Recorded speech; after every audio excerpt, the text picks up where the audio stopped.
ജോസി, ഞാൻ തിരിച്ചെത്താം. ഇപ്പോൾ രാജ്മോഹൻ ഉണ്ണിത്താൻ MP മാധ്യമങ്ങൾ കാണുകയാണ്. പാലിക്കണം. നമുക്കറിയാമല്ലോ, തിരുവനന്തപുരത്ത് പ്രകടനം നടത്തിയ ആളുകൾ സംഘടനാ ചുമതലയുള്ള ജനറൽ സെക്രട്ടറിയുടെ ഫ്ലെക്സ് വലിച്ചു കീറി. മാത്രമല്ല, ഫ്ലെക്സിനകത്ത് കേരളത്തിലെ ചോദ്യം ചെയ്യപ്പെടാനാകാത്തൊരു നേതാവിന്റെ ചിത്രം കൂടി ഉണ്ടായിരുന്നു, ശ്രീ ഉമ്മൻചാണ്ടിയുടെ. ഞാൻ ചോദിക്കട്ടെ, സീറ്റ് കിട്ടാൻ വേണ്ടി ഉമ്മൻചാണ്ടിയുടെ ശവകുടീരത്തിൽ പോയി പ്രാർത്ഥിച്ചവരെ ഞാൻ കണ്ടല്ലോ. സീറ്റ് കിട്ടിക്കഴിഞ്ഞ് ജയിക്കാൻ വേണ്ടി ഉമ്മൻചാണ്ടി അടുത്ത് പോയി ആ ശവകുടീരത്തിൽ കണ്ണീരൊഴുക്കുന്ന ഞാൻ കണ്ടു. ജയിച്ചു കഴിഞ്ഞ് നാട്ടുകാരെ ബോധ്യപ്പെടുത്താൻ വീണ്ടും അവിടെ പോയവരുണ്ട്. ഇന്നലെ ഉമ്മൻചാണ്ടിയുടെ ഫ്ലെക്സ് ബോർഡ് വലിച്ചു കീറി ചന്നം ചിഹ്നമാക്കിയിട്ട് ഉമ്മൻചാണ്ടിയുടെ നാമധേയത്തിൽ ഇന്ന് MLA-മാരായിട്ടുള്ള പാർട്ടിയുടെ നേതൃത്വത്തിൽ ഇരിക്കുന്ന ഏതെങ്കിലും ഒരുത്തൻ ഒരക്ഷരം മിണ്ടിയോ? നിങ്ങൾ ആലോചിച്ച് നോക്കണം. സോളാറിന്റെ കാലത്ത് പോലും രാജ്മോഹൻ ഉണ്ണിത്താനാണ് ഉമ്മൻചാണ്ടിയെ പ്രൊട്ടക്ട് ചെയ്തത്. അന്ന് സിദ്ദിഖ് എന്നോടൊപ്പം ഉണ്ടായിരുന്നു. അത് മറിയാമ്മയോട് ചോദിച്ചാൽ പറയും, ചാണ്ടിയുമ്മനോട് ചോദിച്ചാൽ പറയും. അന്നും എല്ലാവരും കള്ളക്കളിയാ കളിച്ചത്. കാരണം ഉമ്മൻചാണ്ടിയെ രക്ഷിക്കാൻ ഇറങ്ങിയാൽ തങ്ങളുടെ ഇമേജ് തകർന്നു വീഴുവോ എന്നുള്ള പേടി കൊണ്ട് അവരെ കെട്ടിപ്പടുത്ത ഇമേജ് തകരാതിരിക്കാൻ വേണ്ടി എല്ലാവരും ഒളിച്ചു കളിച്ചു. അന്ന് ആ വിഴുപ്പ് ഭാണ്ഡം ചുവക്കാൻ രാജ്മോഹൻ ഉണ്ണിത്താൻ ഉണ്ടായിരുന്നു. ഞാൻ ഉമ്മൻചാണ്ടിയുടെ ആളല്ല, പക്ഷെ അന്ന് ഞാൻ ന്യായത്തോടൊപ്പം നിന്നു. അതുപോലെ തന്നെ അത് ഉമ്മൻചാണ്ടിയുടെ ഭാര്യ എപ്പോഴും പറയും, അന്ന് ഞങ്ങളുടെ ഒരു ക്രൈസിസ് വന്ന കാലത്ത് രാജ്മോഹൻ ഉണ്ണിത്താനാണ് ഞങ്ങളോടൊപ്പം നിന്നത്. ചാണ്ടിയുമ്മനും പറയും, ആ കുടുംബത്തിലെ എല്ലാവരും പറയും. അതാരെയും ബോധ്യപ്പെടുത്താനല്ല ഞാൻ ചെയ്തത്. കാരണം ഉമ്മൻചാണ്ടി തെറ്റ് ചെയ്തിട്ടില്ലെന്ന് എനിക്കറിയാം. അതുകൊണ്ട് അദ്ദേഹത്തെ കൊടുക്കാനും അദ്ദേഹത്തെ അപമാനിക്കാനും അവഹേളിക്കാനും അപകീർത്തിപ്പെടുത്താനുമാണ് ശ്രമിച്ചത്. ഇന്നലെ KC വേണുഗോപാൽ സംഘടനാ ചുമതലയുള്ള ജനറൽ സെക്രട്ടറിയാണ്. ഞാൻ അയാളുടെ ഒരു ഔദാര്യവും പറ്റിയിട്ടില്ല, ഒരു ഔദാര്യം ഒട്ട് പ്രതീക്ഷിക്കുന്നുമില്ല. എനിക്കൊരു ചുക്കും അയാൾ ചെയ്തു തന്നിട്ടില്ല.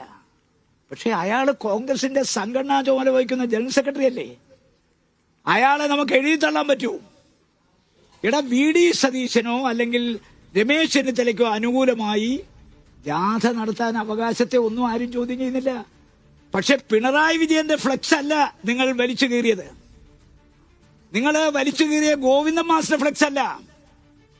കോൺഗ്രസിന്റെ സംഘടനാ ചുമതല വഹിക്കുന്ന, കേരളത്തിൽ നിരവധി വർഷക്കാലമായി ഫീൽഡുള്ള ഒരു നേതാവിന്റെ ഫ്ലെക്സ് ബോർഡ് വലിച്ചു കീറുന്നു. അതിനകത്ത് ഉമ്മൻചാണ്ടി കൊണ്ട് ഉമ്മൻചാണ്ടിയും ചവിട്ടി കൂട്ടി ചുരുട്ടി എടുത്ത് ദൂരെ കളഞ്ഞു. ആ പ്രവൃത്തി ആരാണോ ചെയ്തത് അവന്മാരെ കോൺഗ്രസ് ആയി കാണാൻ പറ്റില്ല. KC വേണുഗോപാലിന്റെ ഔദാര്യം പറ്റിയ എത്രയോ ആളുകളുണ്ട്. ഏതെങ്കിലും ഒരുത്തരം ഒരു അക്ഷരം മിണ്ടിയോ ഇതുവരെ? സംഘടനാ ചുമതലയുള്ള ജനറൽ സെക്രട്ടറിയുടെ ഫ്ലെക്സ് വലിച്ചു കീറിയിട്ട് അദ്ദേഹത്തിന്റെ ഔദാര്യത്തിൽ ഇന്ന് പാർട്ടിയുടെ ഉന്നതങ്ങളിൽ പ്രവർത്തിക്കുന്ന എത്ര പേരുണ്ട്? ആരെങ്കിലും ഒരുത്തൻ കമാന്ന് മിണ്ടിയോ? എല്ലാവരും ഡൽഹിയിൽ പോയിരിക്കുന്നത് മന്ത്രിസ്ഥാനം ഒപ്പിച്ചെടുക്കാനാണ്, നല്ല നല്ല വകുപ്പുകൾ തട്ടിയെടുക്കാനാണ്. KPCC പ്രസിഡന്റ് മന്ത്രിയാകുമെന്ന് കണ്ടപ്പോ തന്നെ ആ കസേര ഒഴിഞ്ഞില്ല. അതിനു മുമ്പ് ആ കസേര പിടിക്കാൻ ആള് പോയിരിക്കുകയാണ്. പേരിന്റെ പേരും പറഞ്ഞ്, ജാതി പേരും പറഞ്ഞു പോയിരിക്കുകയാണ്. ഇവരാരെങ്കിലും ഒരാൾ സംഘടനാ ചുമതലയുള്ള ജനറൽ സെക്രട്ടറിയുടെ ഫ്ലെക്സ് വലിച്ചു കീറി, ഉമ്മൻചാണ്ടിയുടെ ഫ്ലെക്സ് വലിച്ചു കീറിയിട്ട് ഒരക്ഷരം ഉരിയാടിയിട്ടില്ല. അപ്പൊ എല്ലാവർക്കും ഭയമാണ്, സോഷ്യൽ മീഡിയ ഭയമാണ്.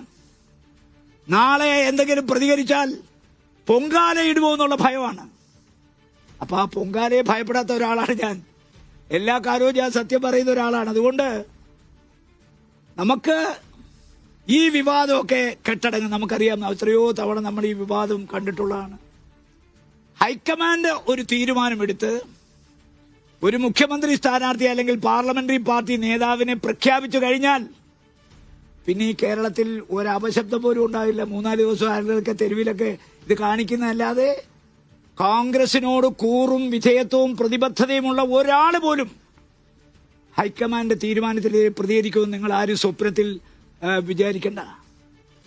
മാത്രമല്ല, പിണറായി വിജയൻ വ്യക്തിപൂജ നടത്തി കേരള സമൂഹം ഒരു ദുരന്തം നേരിട്ട് കണ്ടതാണ്. കാരണഭൂതൻ, ക്യാപ്റ്റൻ, അതുപോലെ ആയിരക്കണക്കിന് ആളുകളെ തിരുവാതിര കളിച്ചു. അപ്പോ വ്യക്തികളല്ല പ്രധാനം, പാർട്ടിയാണ്, സംഘടനയാണ്.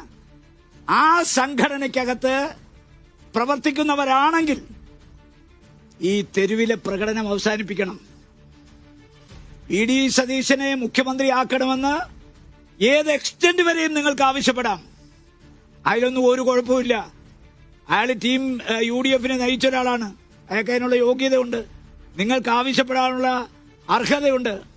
അതുപോലെ അർഹത ഒരു കാലത്ത് കഴിഞ്ഞ തവണ പിണറായി വിജയന്റെ അഴിമതികൾ മുഴുവൻ തുറന്നു കാട്ടി അവസാനം തെരഞ്ഞെടുപ്പിൽ തോറ്റ് MLA ഭൂരിപക്ഷം ഉണ്ടായിട്ട് തന്നെ ഒഴിവാക്കി എന്ന് പറയുന്ന രമേശിനും അദ്ദേഹത്തിന്റെ വാദകങ്ങൾ ഹൈക്കമാൻഡ് മുമ്പിൽ അവതരിപ്പിക്കാൻ ഇതില്ലേ?